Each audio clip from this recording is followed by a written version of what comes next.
Mi nombre es Jeremy García y les voy a hablar sobre los lisosomas. Los lisosomas son organulos relativamente grandes formados por el aparato del Golgi. Se trata de la degradación del el material intracelular. Posteriormente, ellos tienen unas enzimas llamadas hidrolíticas y proteolíticas, las cuales son las enzimas lipasa, glucosidasa, proteasa y nucleasa. Las lipasas se encargan de degradar el líquido intracelular. La glucosidasa se encargan de degradar los carbohidratos, la proteasa se encarga de la degradación de las proteínas y la nucleoasa se encarga de la eliminación del ácido nucleico. Posteriormente hablamos sobre las lisosomas primarias y las lisosomas secundarias, porque estas se clasifican en ellas, son dos. Las primarias son lisosomas recién formadas sin actividad de digestión celular, y las lisosomas secundarias son las que incorporan elementos para ser degradados. Posteriormente les voy a hablar sobre el origen y funciones de los lisosomas. En el origen se encuentra que son originarios del aparato de Golgi. Cabe destacar que, si nos vamos atrás, dije que se clasifican en dos, en primaria y secundaria. El secundario se origina desde el retículo endoplasmático rugoso. Los lisosomas fueron descubiertos por el bioquímico belga Christian de Dieu en el año de 1955 y los lisosomas, y posteriormente los peroxisomas en el año de 1957. Bien, continuando con las funciones, cumplen funciones muy importantes, ya que esta se encarga de eliminar el material intracelular. Posteriormente, todos los desechos de la célula también lo eliminan, y aunado a esto, los lisosomas son capaces de la degradación o eliminación de bacterias. Continuando con la estructura del lisosoma, se divide en membrana, proteínas transportadoras y enzimas hidrolíticas. La membrana del lisosoma es la que separa el medio interno del medio externo. Las proteínas transportadoras son las que albergan las enzimas hidrolíticas para posteriormente hacer la degradación de la membrana del material intracelular. Bien, continuando, los peroxisomas. Los peroxisomas son organulos citoplasmáticos, en el cual son muy comunes en las células eucariotas. Cumplen una función que es oxidativa, que es la realización del peróxido de hidrógeno. Como lo pueden ver aquí, es la fórmula H2O2.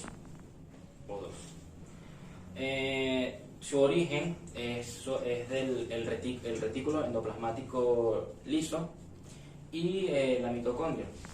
De ahí es donde se originan los lisosomas. Su estructura es que está estructurada con el núcleo, que es el que podemos notar acá, la bicapa lipídica, que es la que se nota, y la membrana plasmática. Bueno, en el núcleo es el medio interno, en donde se originan distintas fases enzimáticas dentro del peroxisoma. En la bicapa lipídica es la capa que separa la membrana plasmática dentro y del medio interno. Y la membrana plasmática es la membrana que separa o cubre y además protege que no salgan todo el medio interno ya obtenido ahí mediante. Con mi tema les voy a decir unas diferencias que tienen los lisosomas y los peroxisomas. La diferencia es en su tamaño, ya que los lisosomas van de 0,1 a 0,5 micras.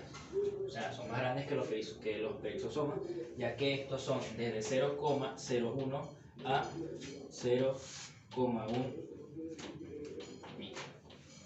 Posteriormente, quería dar un breve resumen sobre los lisosomas, ya que estos son importantes porque estudios recientes han denominado que los lisosomas son importantes para la combustión de las grasas. ya que los lisosomas son orgánulos necesarios porque le notifican a las células cuando el cuerpo humano está en ayuno o padece hambre, le informa a las células para que hagan su recorrido y posteriormente haga su digestión como proceso de combustión en los ácidos grasos. Mi nombre es Cristian Albarrán y le voy a hablar sobre la síntesis de proteínas.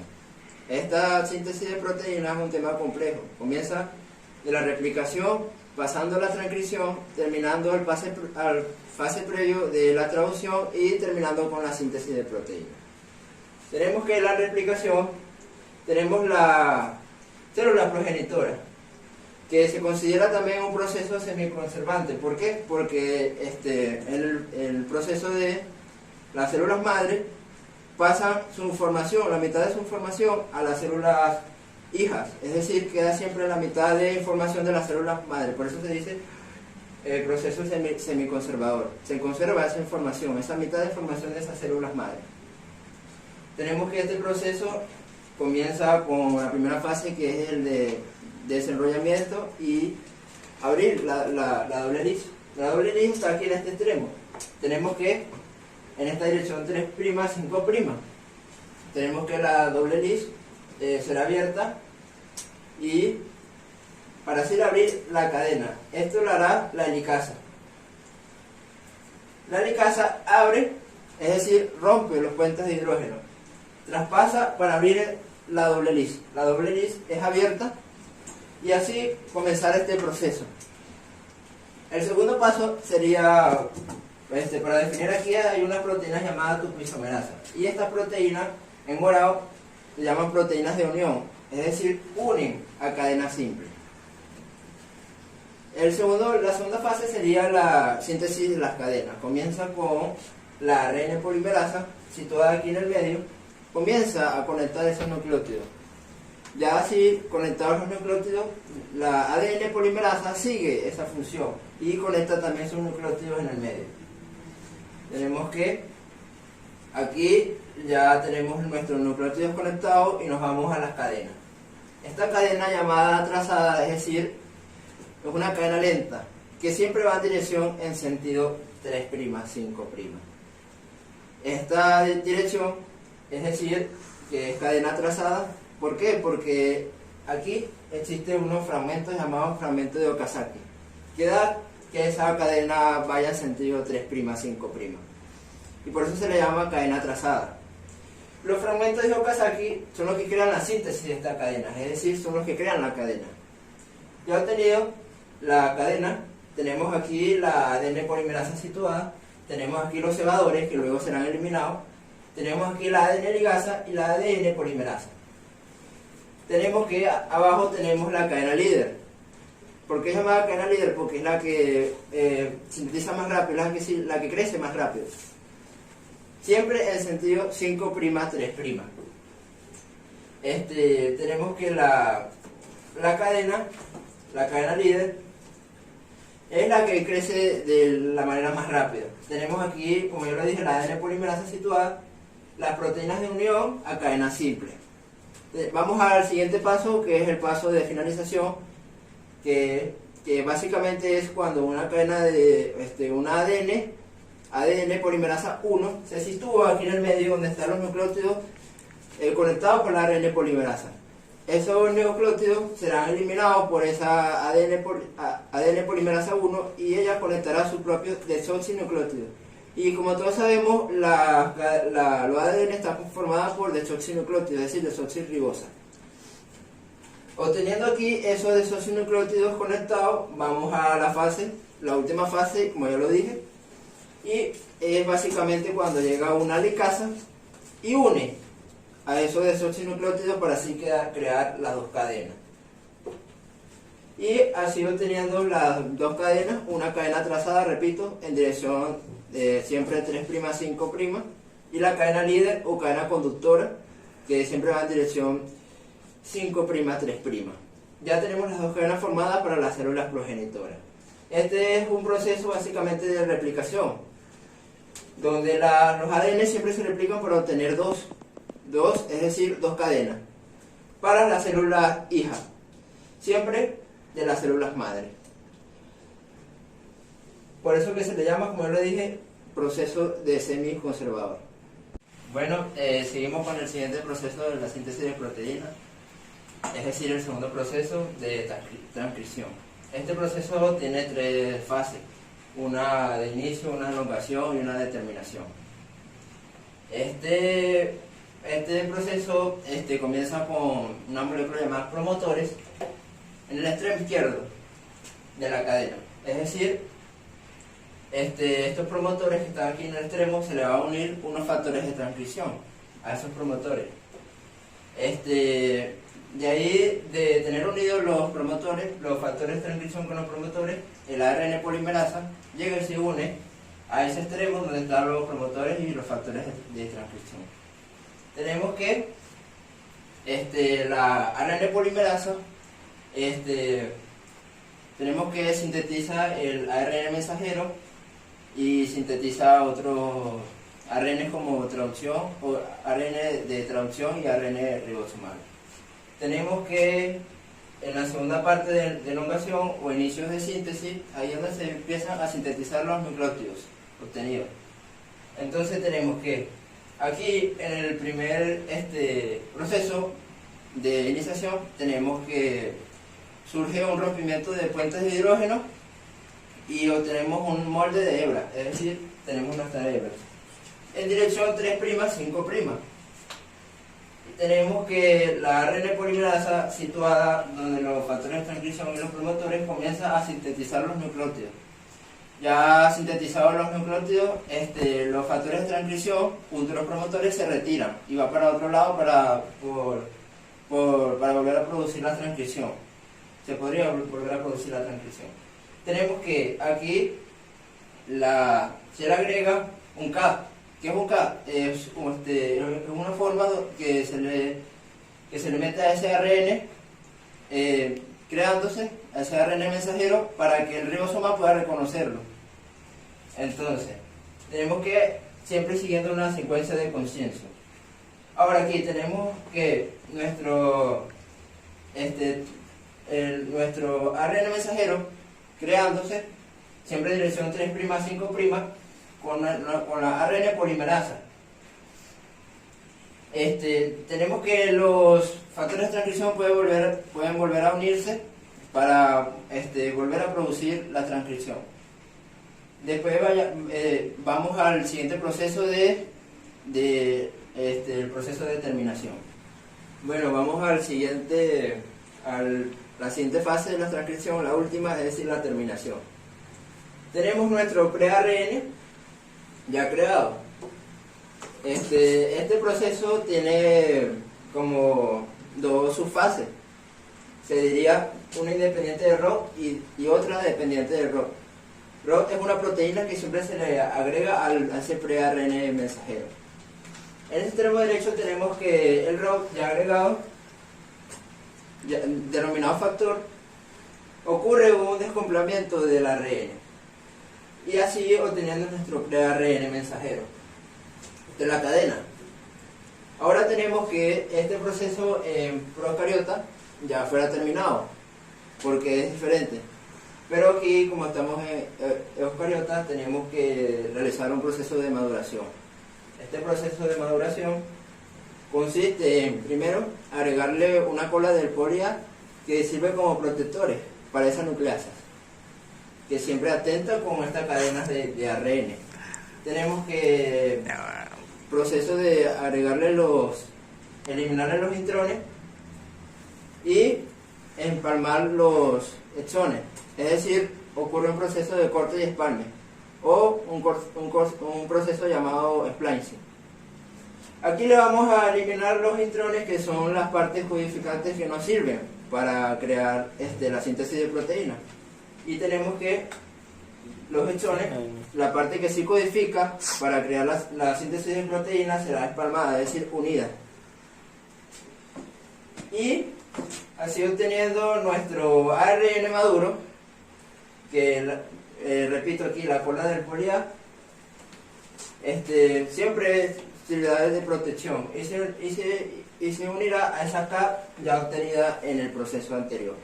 Es decir, ya creando nuestro ARN maduro con sus 3 exones, su cola de polía, y así obtener ese ARN maduro que ya después pasará a la traducción al ribosoma para ser realizada respectivamente la traducción. Este proceso de transcripción básicamente en síntesis se puede definir como el paso de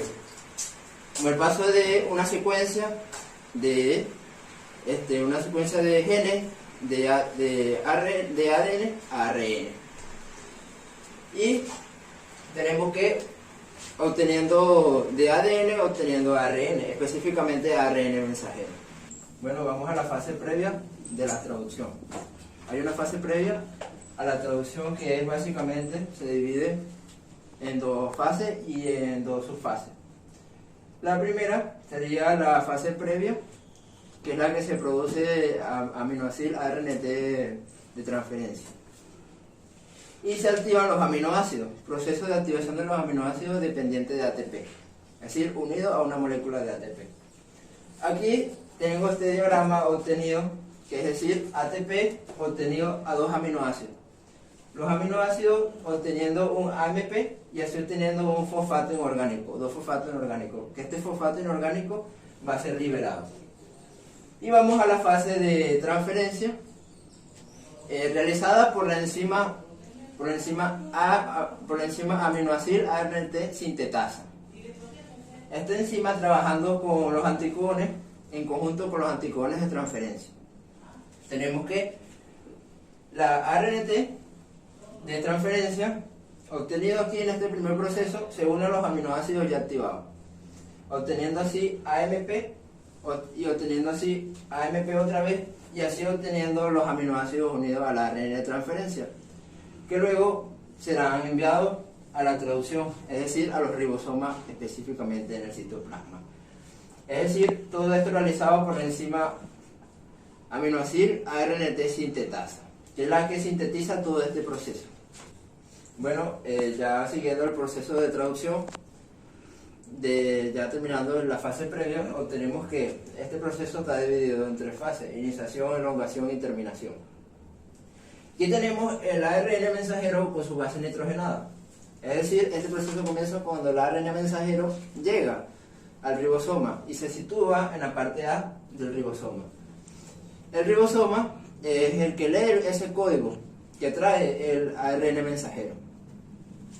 Ya situado aquí en el ribosoma, específicamente en la parte A, porque el ribosoma tiene 2 partes, una llamada parte A y una llamada parte P. Ya situado, tenemos que la ARN de transferencia, cada una trayendo un aminoácido. ¿Se recuerdan cuando dije en el siguiente proceso que siempre se obtiene los aminoácidos unidos a un ARN de transferencia? Aquí obteniendo el ARN de transferencia, cada aminoácido es trayente. Ve que el ARN mensajero está situado en la parte A y va a buscar ese ARN mensajero, llegando a esa parte A. El ARN de transferencia, como ya lo dije, tiene cargado un aminoácido. Cada aminoácido tiene un código. Como son 22 aminoácidos, serían 22 códigos. Sería un código llamado UAC o AUG, específicamente el aminoácido iniciador, metionina. Aquí tengo el codón de iniciación, que sería adenina, uracilo y guanina, AUG. Ya teniendo nuestros aminoácidos con cada de sus códigos, ocurre un proceso de ensamble. Es decir, las ARN de transferencia se van a ensamblar por bases nitrogenadas de 3 en 3. Cada aminoácido de ese ARN de transferencia, es decir, se ensamblan aquí. Obteniendo que este UAC se sitúa aquí, este ACU se sitúa aquí y este GGU se sitúa en la parte última de la cadena de bases nitrogenadas. Aquí cuando las bases nitrogenadas cambian aminoácidos.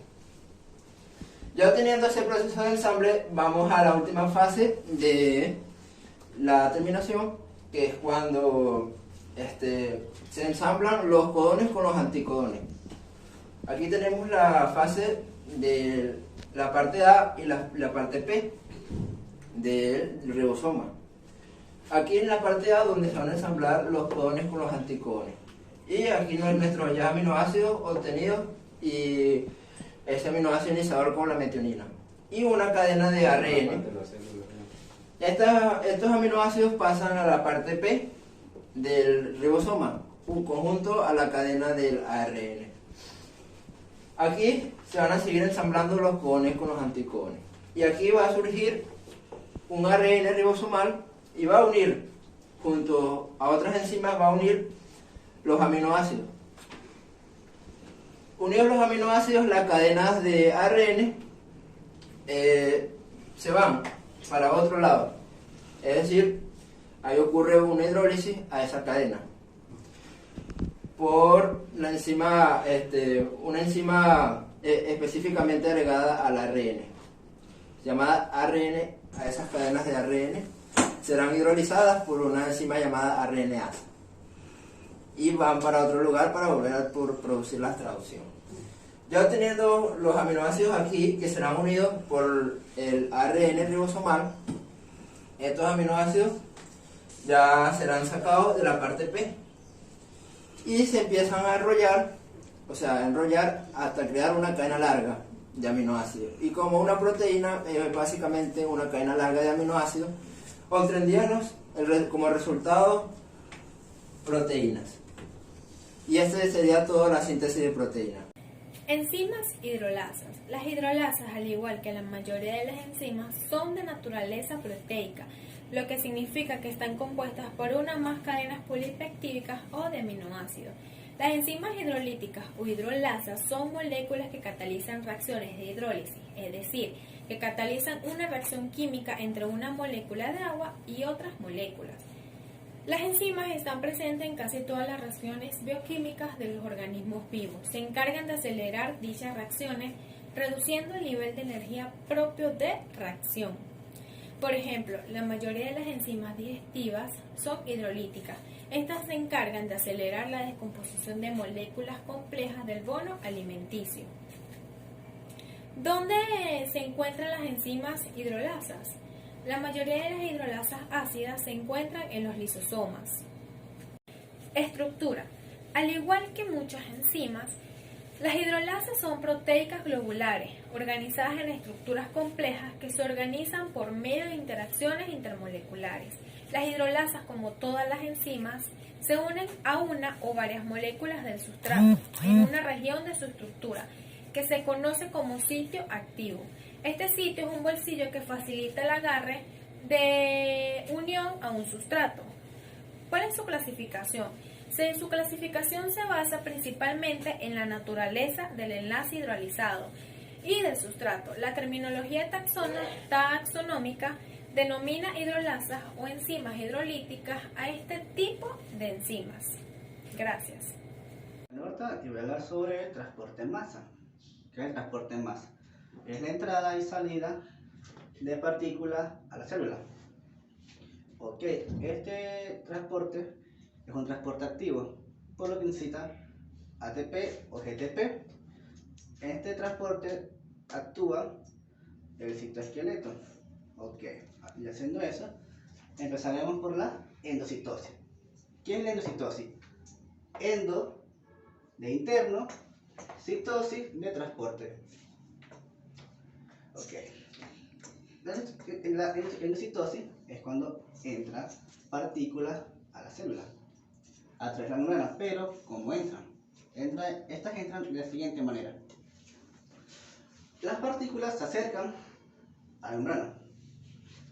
La membrana se invagina, o sea que se pliega hacia adentro. En lo que se pliega, forma una especie de bolsillo. Este bolsillo atrapa a la partícula. Luego, el bolsillo se estrangula, o sea que se cierra. Se cierra y la membrana expulsa hacia adentro a la partícula en una vesícula. Luego esta vesícula baja a ser utilizada por la célula. Pero hay diferentes tipos de endocitosis, pero todas mantienen un parecido proceso. Por ejemplo, la fagocitosis, que significa alimentarse de la célula. Bueno, alimentación de la célula. ¿Cómo funciona? Funciona de la siguiente forma. Cuando, cuando una partícula grande se acerca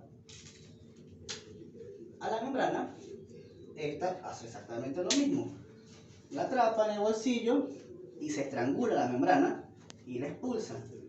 Pero la diferencia es que esta partícula pasa a una vacuola alimenticia. ¿Por qué a una vacuola alimenticia? Ya que esta se debe unir a un lisosoma para poder degradar esa partícula. Ya que los lisosomas tienen coenzimas para degradar, como por ejemplo aminoácidos y azúcares. Luego está la pinocitosis, que significa beber de la célula. ¿Qué hace? Esta atrapa el líquido extracelular, ya que en este se encuentran nutrientes para la célula. De la misma forma, llega, la atrapa, se estrangula y pasa a la vesícula para ser utilizada por la célula. Luego va la endocitosis mediada por receptores. Este es diferente. ¿Por qué es diferente a las otras? Porque esta tiene proteínas especializadas que atrapan una molécula en específico, la que sea necesaria para la célula. Ellas llegan, atrapan la molécula y la arrastran hacia la membrana. Una vez que la arrastran, ellas mismas le dan la forma redonda para ser utilizadas. Estas proteínas se encuentran en una fosa revestida en el citoplasma. Estas se le dicen fosas revestidas porque están llenas únicamente de proteínas. Ok, ya hablé de cómo entra, ahora de cómo salen los restos. Porque después de la fagocitosis quedan restos celulares. Y aquí es donde actúa la exocitosis. Exocitosis, exo de salida, citosis de transporte. Una vez que la fagocitosis ha terminado, quedan restos celulares de la partícula. ¿Cómo es este proceso? Bien, la vacuola o vesícula atrapa los restos celulares o los que queden de la fagocitosis. Luego esta sube a la membrana y la expulsa, pero la puede expulsar de dos maneras. Está el método de besa y corre o el método donde se une la membrana. ¿Cómo es el método de besa y corre? Ella sube a la membrana y empieza a bombear, expulsa los restos celulares hacia el medio externo, luego esta baja a volver a hacer lo mismo de atrapar restos celulares. Pero hay otro método donde la vesícula sube a la membrana y en vez de solamente expulsar y volver, ella se queda en la membrana para otra vez empezar la endocitosis. Listo. Mi nombre es Nailin Ramírez. ¿Qué es la autofagia? La palabra autofagia deriva del griego que significa comerse a sí mismo. Es el principal mecanismo de degradación de contenidos propios de la célula. Está regulada por un conjunto de genes denominados genes ATG. Actúa como un mecanismo de control de calidad, eliminando todo aquello que resulte defectuoso, reciclando organulos y regulando el estado nutricional de la célula. Se activa cuando hay ausencia de oxígeno, algún tipo de estrés celular, ayunos prolongados, infecciones por patógenos o malformaciones celulares internas. La autofagia se divide en tres tipos: la microautofagia, la autofagia mediada por chaperonas y la macroautofagia. La microautofagia es el paso de pequeñas partículas o proteínas mediante la invaginación al lisosoma para el proceso de la digestión. La autofagia mediada por chaperonas, en este proceso se necesita de la ayuda de proteínas de choque térmico o chaperonas, principalmente la HSC73, que se activa con la ausencia de nutrientes en la célula. Como podemos ver acá, la HSC73 se une a esta proteína y la dirige hacia el lisosoma. Los restos que quedan de la digestión son denominados cuerpos residuales. Por último, la macroautofagia es el secuestro o transporte de porciones del citosol que contienen proteínas u otros elementos o directamente de organelas. Como por ejemplo, esta organela es la mitocondria y la envuelve una membrana doble que proviene del retículo endoplasmático y se denomina membrana de aislamiento o fagófono. Al recubrir por completo a la mitocondria, recibe el nombre de autofagosoma y luego se une al lisosoma y se le denomina autolisosoma o lisosoma secundario. La heterofagia. La palabra heterofagia proviene del griego que significa comer algo no propio. Este proceso digiere sustancias de origen exógeno que son captadas por la endocitosis, ya sea para ser utilizadas o expulsadas por el proceso de la exocitosis. Un ejemplo que tenemos acá es la entrada de esta bacteria por endocitosis. Es encapsulada en una vesícula que se denomina fagosoma.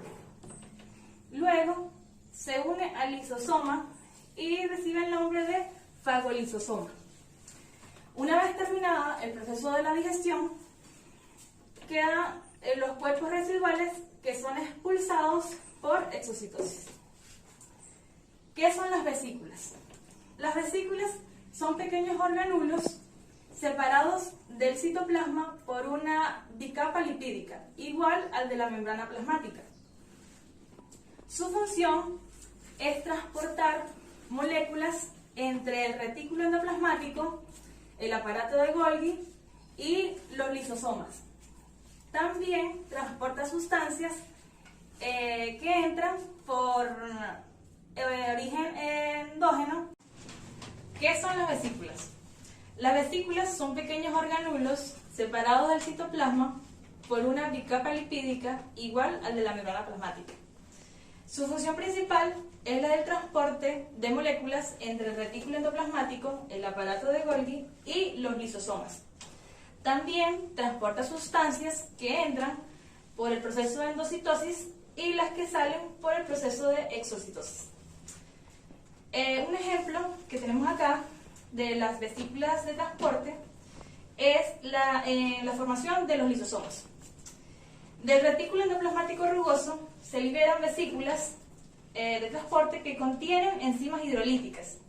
Estas van al aparato de Golgi y son liberadas. Allí sufren una glicosilación terminal y se les une una manosa 6-fosfato. Y estas pasan a formar los lisosomas primarios.